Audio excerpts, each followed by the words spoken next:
রাত পোহালেই সরস্বতী পুজো। আমাদের এখনো প্যান্ডেলের কাজ পুরোটাই কমপ্লিট হয়নি। ঘড়িতে রাত 11টা, কাল সরস্বতী পুজো। এখন না করলে কাল পুজোই হবে না। এই রাতেই প্যান্ডেল রেডি করতেই হবে। প্যান্ডেল তৈরি করতে করতে এখানে লাইটের কাজ পোতা চলছে।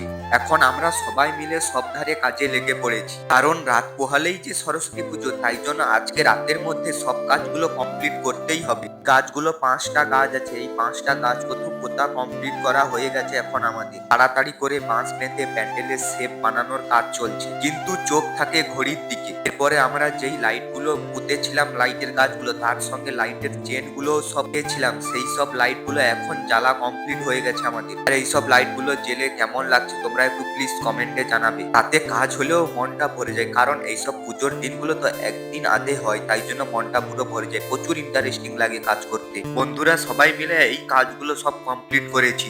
আর এখন আমাদের প্রতিমা চলে এসেছে। এখনো প্যান্ডেলের ভেতরে লাইট দেওয়া হয়। প্রতিমাটাকে ঘরে তুলে দিয়ে এসে এখন আমরা ফুল সাজানোর কাজে লেগে পড়েছি। সবচেয়ে ম্যাজিক মুহূর্ত, লাইট জ্বালালেই প্যান্ডেল আলাদা হয়ে গেল। এখন এই সব ফুলের কাজগুলো এখন আমাদের কমপ্লিট করতে হবে। আর এখন আমরা আস্তে আস্তে করে ফুলের কাজগুলো সব কমপ্লিট করে ফেলেছি। এরপর শুরুর ফল সকাল। কাল কিছুই ছিল না, আর আজ এখন দেখো কতটা পরিমাণে সুন্দর লাগছে। এখন চলো তোমাদেরকে দেখাই পুজোর মণ্ডপটা কেমন সাজিয়েছি। গতকাল এখানে কিছুই ছিল না, আর আজ সরস্বতী মা। এই পরিশ্রমটা ভালো লাগলে প্লিজ একটা লাইক দাও, আর এমন গ্রামের গল্প পেতে সাবস্ক্রাইব করো, কমেন্ট করো আমাদের প্রতিমাটা কেমন লেগেছে, আর আমাদের এত পরিশ্রমটা কেমন লেগেছে। Bye bye all YouTube friends, তোমরা সবাই সরস্বতী পুজোয় ফুল এনজয় আর মস্তি করো। ধন্যবাদ সবাইকে।